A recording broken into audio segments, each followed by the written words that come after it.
ಮಾಹಿತಿಯನ್ನ ಕೂಡ ನೀಡಿದ್ದಾರಂತೆ. ಮನೆಯಲ್ಲಿ ಯಾವ ರೀತಿ ತನಿಖೆ ಆಗಿದೆ ಅನ್ನೋದ್ರ ಬಗ್ಗೆ ಸ್ವತಃ ಡಿಸಿಎಂ ಡಿಕೆ ಶಿವಕುಮಾರ್ ಅವರಿಗೆ ದದ್ದಲ್ ಅವರು ಮಾಹಿತಿ ಕೊಟ್ಟಿದ್ದಾರೆ. ಜೊತೆಗೆ ಹಗರಣದಿಂದ ಹೆಸರು ಹಾಳಾಯಿತು ಅಂತ ಕಳವಳ ವ್ಯಕ್ತಪಡಿಸಿದ್ದಾರಂತೆ. ಈ ವೇಳೆ ಶಾಸಕ ದದ್ದಲ್ಗೆ ಧೈರ್ಯ ಹೇಳಿದ್ದಾರೆ ಸಿಎಂ ಮತ್ತು ಡಿಸಿಎಂ. ಹಗರಣದಲ್ಲಿ ನಿನ್ನ ಪಾತ್ರ ಇಲ್ಲದಿದ್ರೆ ಧೈರ್ಯವಾಗಿ ಇರು ಅಂತ ಧೈರ್ಯ ತುಂಬಿ ಕಳಿಸಿದ್ದಾರೆ ಅನ್ನೋದ್ರ ಡೀಟೇಲ್ ಸಿಗ್ತಾ ಇದೆ. ಇಡಿಯಿಂದ ತಪ್ಪಿಸಿಕೊಳ್ಳೋ ಪ್ರಯತ್ನ ದದ್ದಲ್ ಅವರು ಮಾಡಿದ್ರು. SIT ಮುಂದೆ ಹಾಜರಾದ್ರು. ಒಟ್ಟಿನಲ್ಲಿ ಸೇಫ್ ಝೋನ್ ಅಲ್ಲಿ ಇರಬೇಕು ಅಂತ ಪ್ರಯತ್ನ ಪಡ್ತಿದ್ದಾರೆ ಸತತವಾಗಿ.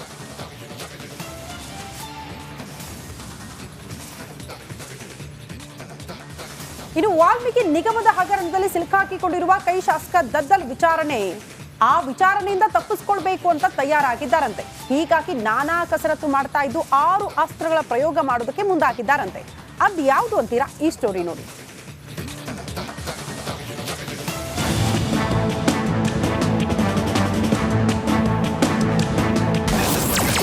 ಇಡಿ SIT ನೋಟಿಸ್ಗೆ ಬಗ್ಗದ ದದ್ದಲ್, ಬಂಧನ ಭೀತಿಯಿಂದ ತಪ್ಪಿಸಿಕೊಳ್ಳಲು ಪ್ಲಾನ್.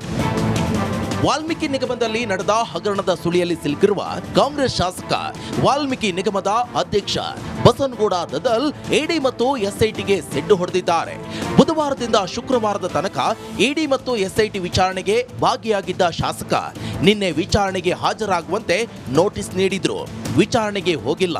ಇಂದಿನ ವಿಚಾರಣೆಗೆ ಬರುವಂತೆ SIT ಮತ್ತು ಇಡಿ ನೋಟಿಸ್ ಕೊಟ್ಟಿದೆ. ನಿನ್ನೆಯೇ ವಿಚಾರಣೆಗೆ ಹಾಜರಾಗಬೇಕಿದ್ದ ದದ್ದಲ್ ಚಕ್ಕರ್ ಹೊಡೆದಿದ್ದಾರೆ. ಈ ಮಧ್ಯೆ ಬಂಧನದ ಭೀತಿಯಿಂದ ಪಾರಾಗಲು 6 ಮಾಸ್ಟರ್ ಪ್ಲಾನ್ಗಳನ್ನ ಮಾಡಿದ್ದಾರಂತೆ. 10 ದಿನ ಸದನ ಹಿನ್ನೆಲೆ ದದ್ದಲ್ ಬಂಧನಕ್ಕೆ ಸ್ಪೀಕರ್ ಅನುಮತಿಯನ್ನ ಪಡಿಬೇಕಾಗುತ್ತೆ. ಈ 10 ದಿನದಲ್ಲಿ ನಿರೀಕ್ಷಣಾ ಜಾಮೀನಿಗೆ ಅರ್ಜಿ ಸಲ್ಲಿಕೆಗೆ ಪ್ಲಾನ್ ಮಾಡಿದ್ದಾರೆ. ಈ ಹಿಂದೆ ಇಡಿ SIT ವಿಚಾರಣೆಗೆ ಹಾಜರಾಗಿರುವಂತಹ ದದ್ದಲ್, ಹೀಗಾಗಿ ಇಡಿ ವಿಚಾರಣೆಯಿಂದ ದದ್ದಲ್ ತಪ್ಪಿಸಿಕೊಂಡು ಹೋಗಿಲ್ಲ. ದದ್ದಲ್ ಅಕ್ರಮದಲ್ಲಿ ಭಾಗಿಯಾಗಿದ್ದಾರೆ ಎನ್ನಲು ಪಂಪಣ್ಣ ವಿಚಾರಣೆ ಕೂಡ ಆಗಿಲ್ಲ. ಬಂಧನದಿಂದ ಸದ್ಯಕ್ಕೆ ಬಸನಗೌಡ ದದ್ದಲ್ ಬಂಧನ ಅಷ್ಟು ಸುಲಭವಲ್ಲ. ಒಂದ್ ಕಡೆ ವಿಧಾನಸಭೆ ಅಧಿವೇಶನ ನಡೀತಾ ಇದ್ದು, ಇತ್ತ ದದ್ದಲ್ ನಿರೀಕ್ಷಣಾ ಜಾಮೀನು ಅರ್ಜಿ ಸಲ್ಲಿಕೆ ಸಾಧ್ಯತೆ ಇದೆ. ಹೀಗಾಗಿ ನಿನ್ನೆ ನೀಡಿದ ಇಡಿ SIT ಕೊಟ್ಟಿರುವಂತಹ ನೋಟಿಸ್ಗೆ ಕ್ಯಾರೆ ಎನ್ನುತ್ತಿಲ್ಲ ಎನ್ನಲಾಗಿದೆ. Bureau report, republic Kannada. Okay, ಈ ನಡುವೆ ನಿಮ್ಗೆ ಅನಿಸ್ಬೋದು ಇದೆಲ್ಲ ಓಕೆ ಸರ್, ದರ್ಶನ್ ಬಗ್ಗೆ ಹೇಳ್ತಾ ಇದ್ದೀರಿ, ದದ್ದಲ್ ಬಗ್ಗೆ ಹೇಳ್ತಾ ಇದ್ದೀರಿ, ಆಮೇಲೆ ಯಾರು ನಾಗೇಂದ್ರ ಬಗ್ಗೆ ಹೇಳ್ತಾ ಇದ್ದೀರಿ, ಮೂಡಾ ಬಗ್ಗೆ ಹೇಳ್ತಾ ಇದ್ದೀರಿ, ಇದೆಲ್ಲ ಓಕೆ. ಎಲ್ಲಿ ನಮ್ಮ ಪ್ರಜ್ವಲ್ ರೇವಣ್ಣ, ಎಲ್ಲಿ ನಮ್ಮ ಸೂರಜ್ ರೇವಣ್ಣ? ಓಕೆ, ಪರಪ್ಪನ ಅಗ್ರಹಾರ ಜೈಲಲ್ಲಿ ರೇವಣ್ಣ ಪುತ್ರರು ಮತ್ತೆ ಜಾಮೀನಿನ ಮೊರೆ ಹೋಗಿದ್ದಾರೆ. ಸೂರಜ್ ಮತ್ತು ಪ್ರಜ್ವಲ್ ಸೆಷನ್ಸ್ ಕೋರ್ಟ್ಗೆ ಬೇಲ್ ಅರ್ಜಿ ಸಲ್ಲಿಸಿದ್ದಾರೆ. ಪ್ಲಾನ್ ಮಾಡ್ತಾ ಇದ್ದಾರೆ. ಹೊಳೆನರಸೀಪುರ ಗ್ರಾಮಾಂತರ ಠಾಣೆಯಲ್ಲಿ ಸೂರಜ್ ವಿರುದ್ಧ ಕೇಸ್ ದಾಖಲಾಗಿತ್ತು. ಸೈಬರ್ ಕ್ರೈಮ್ ಠಾಣೆಯಲ್ಲಿ ಪ್ರಜ್ವಲ್ ವಿರುದ್ಧ ದೂರು ದಾಖಲಾಗಿತ್ತು. ಸೊ ಇಬ್ಬರು ಕೂಡ ಜೈಲಲ್ಲಿದ್ದಾರೆ.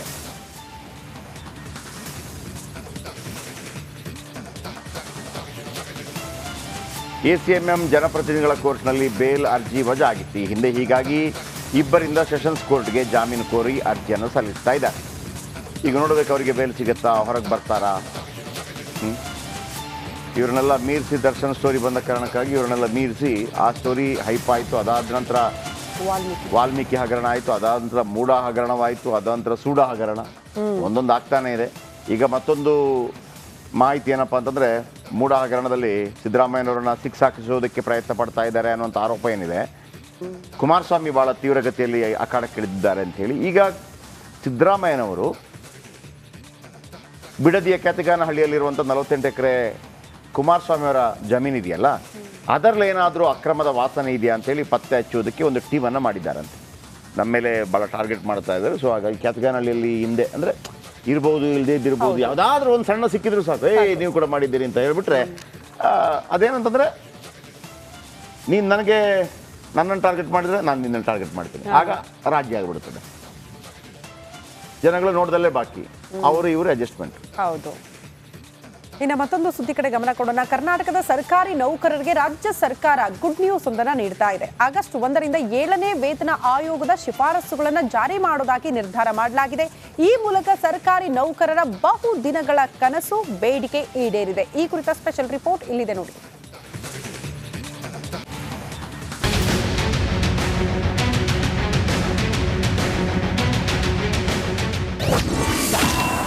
ಕರ್ನಾಟಕ ಸರ್ಕಾರಿ ನೌಕರರಿಗೆ ಗುಡ್ ನ್ಯೂಸ್. 7ನೇ ವೇತನ ಆಯೋಗ ಜಾರಿಗೆ ಸಂಪುಟ ಅಸ್ತು.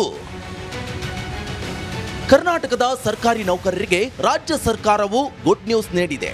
ಆಗಸ್ಟ್ 1ರಿಂದ 7ನೇ ವೇತನ ಆಯೋಗದ ಶಿಫಾರಸುಗಳನ್ನು ಜಾರಿ ಮಾಡುವುದಾಗಿ ನಿರ್ಧರಿಸಲಾಗಿದೆ. ನಿನ್ನೆ ಸಂಜೆ ವಿಧಾನಸೌಧದಲ್ಲಿ ರಾಜ್ಯ ಸರ್ಕಾರದ ಸಚಿವ ಸಂಪುಟ ಸಭೆ ನಡೆಯಿತು. ಈ ಸಭೆಯಲ್ಲಿ ಈ ಮಹತ್ವದ ನಿರ್ಣಯವನ್ನ ಕೈಗೊಳ್ಳಲಾಗಿದೆ. 2024 ಆಗಸ್ಟ್ 1ರಿಂದ 7ನೇ ವೇತನ ಆಯೋಗ ಜಾರಿ ಮಾಡುವ ಬಗ್ಗೆ ಸಂಪುಟ ಸಭೆಯಲ್ಲಿ ನಿರ್ಣಯ ಕೈಗೊಂಡಿದೆ. ನೌಕರರಿಗೆ ಲಾಭ ಹೇಗೆ?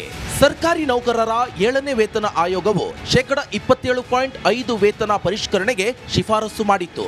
ಹಿಂದಿನ ಸರ್ಕಾರದ ಅವಧಿಯಲ್ಲಿ 17% ಮಧ್ಯಂತರ ಪರಿಹಾರ ನೀಡಲಾಗಿದ್ದು, ಅಂತಿಮವಾಗಿ 10.5% ವೇತನ ಪರಿಷ್ಕರಣೆಯಾಗಲಿದೆ. ಒಟ್ಟು 27.5% ವೇತನವನ್ನ ಹೆಚ್ಚಳ ಮಾಡಲಾಗಿದೆ. ಮುಂದಿನ ತಿಂಗಳು ಆಗಸ್ಟ್ 1ರಿಂದಲೇ ಜಾರಿಯಾಗುತ್ತೆ. ಸರ್ಕಾರಕ್ಕೆ 7,500 ಕೋಟಿ ರೂಪಾಯಿ ಹೊರೆಯಾಗಲಿದೆ ಅಂತ ಅಂದಾಜಿಸಲಾಗಿದೆ. ರಾಜ್ಯ ಸರ್ಕಾರ ಗ್ಯಾರಂಟಿ ಯೋಜನೆಗಳನ್ನು ಜಾರಿ ಮಾಡಿದ್ದು ಸಂಪನ್ಮೂಲ ಕೊರತೆ ಎದುರಿಸುತ್ತಿದೆ. ಈ ಹಿನ್ನೆಲೆಯಲ್ಲಿ ಹಣಕಾಸು ಇಲಾಖೆ ಸಲಹೆಯಂತೆ 7ನೇ ವೇತನ ಆಯೋಗದ ಶಿಫಾರಸಿನಂತೆ ಸರ್ಕಾರಿ ನೌಕರರ ವೇತನ ಮತ್ತು ಭತ್ಯೆಗಳ ಪರಿಷ್ಕರಣೆ ಮುಂದೂಡುತ್ತಾ ಬಂದಿತ್ತು. 7ನೇ ವೇತನ ಆಯೋಗದ ಶಿಫಾರಸುಗಳನ್ನು ಬೇಡಿಕೆಗಾಗಿ ಜುಲೈ ಅಂತ್ಯದಲ್ಲಿ ಅನಿರ್ದಿಷ್ಟಾವಧಿ ಮುಷ್ಕರ ಆರಂಭಿಸುವ ಎಚ್ಚರಿಕೆಯನ್ನ ನೌಕರರ ಸಂಘಟನೆಗಳು ನೀಡಿದ್ವು. ಅಷ್ಟರಲ್ಲೇ ಸರ್ಕಾರ ಜಾರಿಗೆ ದಿನಾಂಕ ಘೋಷಣೆ ಮಾಡಿದೆ. Bureau report, republic Kannada. ಅಂದರೆ ಮೊದಲನೇ ಬಾರಿಗೆ ಆಲ್ರೆಡಿ ಮಧ್ಯಂತರವಾಗಿ 17% ಅಂತ ಹೈಕ್ ಅಂತ ಕೊಟ್ಟಿದ್ವಿ. ಈಗ 27% ಆಗುತ್ತೆ. ಟೋಟಲಿ ಅಂದರೆ ನಾನು ಅದನ್ನು ಕೊಡ್ತೀನಿ ನಿಮಗೆ 9 ಗಂಟೆ ಪ್ರೈಮ್ ಟೈಮಲ್ಲಿ ಎಷ್ಟರಿಂದ ಎಷ್ಟಾಗುತ್ತೆ ಅಂತೇಳಿ. 27% ಆದರೆ ಮೊದಲು 17% ಇದ್ದರೆ ಅದು ಲೆಕ್ಕಕ್ಕೆ ಬರಲ್ಲ. ಮೊದಲೇ 17% ಇದ್ದರೆ 1 ಲಕ್ಷ ಸಂಬಳ ಇದ್ದವರಿಗೆ 17,000 ರೂಪಾಯಿ ಜಾಸ್ತಿ ಆಗಿರುತ್ತೆ. ಈಗ ಮತ್ತೆ 10,000 ರೂಪಾಯಿ ಜಾಸ್ತಿ ಆಗುತ್ತೆ. ಅಥವಾ ಡೈರೆಕ್ಟಾಗಿ 27% ಅಂತಂದರೆ 1 ಲಕ್ಷ ಇದ್ದವರಿಗೆ 27,000 ಜಾಸ್ತಿ ಆಗುತ್ತೆ. ಆಮೇಲೆ ಇನ್ನೊಂದೇನಿದೆ ಅಂತಂದರೆ, ಈಗ ಮಿನಿಮಮ್ ವೇಜಸ್ ಇದೆಯಲ್ಲ 17,000 ಕೊಡಲೇಬೇಕು ಸರ್ಕಾರಿ. ಅದು ಖಾಸಗಿ ಸಂಸ್ಥೆಗಳಲ್ಲೂ ಕೂಡ ಕೊಡಬೇಕು. ನನಗೆ ಈಗಲೂ ದುಃಖ ಆಗೋದೇನು ಗೊತ್ತಾ, ಕೆಲವು ಕಂಪನಿಗಳಲ್ಲಿ ಈಗಲೂ ಖಾಸಗಿ ಕಂಪನಿಗಳು 10,000 15,000ಕ್ಕೆ ಎಂಪ್ಲಾಯಿಗಳನ್ನು, ಅದಕ್ಕೆ ಕಟ್ಟುನಿಟ್ಟಾಗಿ ಸರ್ಕಾರ ಅಂಥವರನ್ನು ಟಾರ್ಗೆಟ್ ಮಾಡಬೇಕು. ಹೌದು. ಈಗ ತುಂಬ ದುಃಖ ಆಗೋದು ಯಾವುದು ಗೊತ್ತಾ, ಗಾರ್ಮೆಂಟ್ಸಲ್ಲಿ ಕೆಲಸ ಮಾಡ್ತಿರುವಂಥವ್ರು ರೋಧಿಸ್ತಾರೆ ಪಾಪ ಬಂದು, ಸರ್ 6,000 ಸರ್ 7,000 ಸರ್ ರೋಧಿಸ್ತಾರೆ ಆ ಹೆಣ್ಮಕ್ಳು. ಆಮೇಲೆ ಅವ್ರ ಮೇಲೆ ದೌರ್ಜನ್ಯ ಬೇರೆ ಅಂಥದ್ದು ತುಂಬ ನಡೆಯುತ್ತೆ. ಅಂದರೆ ನೋಡಿ, ಅವರಿಗೆ 6,000-8,000 ರೂಪಾಯಿ ವೆರಿ ಇಂಪಾರ್ಟೆಂಟ್ ಅಂತ ಗೊತ್ತಿರ್ತದೆ. ಕೆಲವರು ಅಂಥವ್ರ ಮೇಲೆ ದೌರ್ಜನ್ಯ ಮಾಡೋರು ಕೂಡ ತುಂಬ ಇದ್ದಾರೆ, ಇಲ್ಲ ಅಂತಲ್ಲ. ಅದನ್ನು ಸಹಿಸ್ಕೋತಾರೆ ಪಾಪ. ಅದು ಇದರ ಬಗ್ಗೆ ಒಂದು ನಿಜವಾಗ್ಲೂ ಕಾರ್ಮಿಕ ಇಲಾಖೆ ಭಾಳ ಸ್ಟ್ರಿಕ್ಟಾಗಿ ಅದನ್ನು ಫಾಲೋ ಮಾಡಬೇಕು. ಜೊತೆಗೆ ಗಾರ್ಮೆಂಟ್ಸ್ ಅವ್ರಿಗೂ ಕೂಡ ಒಂದು 17,000 ಫಿಕ್ಸ್ ಮಾಡಬೇಕು. 17,000 ಇಲ್ಲದೆ ಎಲ್ಲೂ ಇರಬಾರ್ದು ಖಾಸಗಿ. ನೀವು ಜಾಯಿನ್ ಆದಾಗ 17,000, ಯಾವುದೇ ಕೆಲಸ ಆಗಿರಲಿ. ಜಾಯಿನ್ ಆದ ತಕ್ಷಣ ಸರಿ, ಬೆಂಗಳೂರಲ್ಲೆಲ್ಲ ಹೆಂಗ್ರಿ ಸಾಧ್ಯ 17,000ದಲ್ಲಿ ಆಗಲ್ಲ ಬಿಡಿ. ಅದು ಈಗ 27,000ಕ್ಕೇನೋ ಬರುತ್ತೆ ಐ ಥಿಂಕ್. ಇನ್ನು ಮುಂದೆ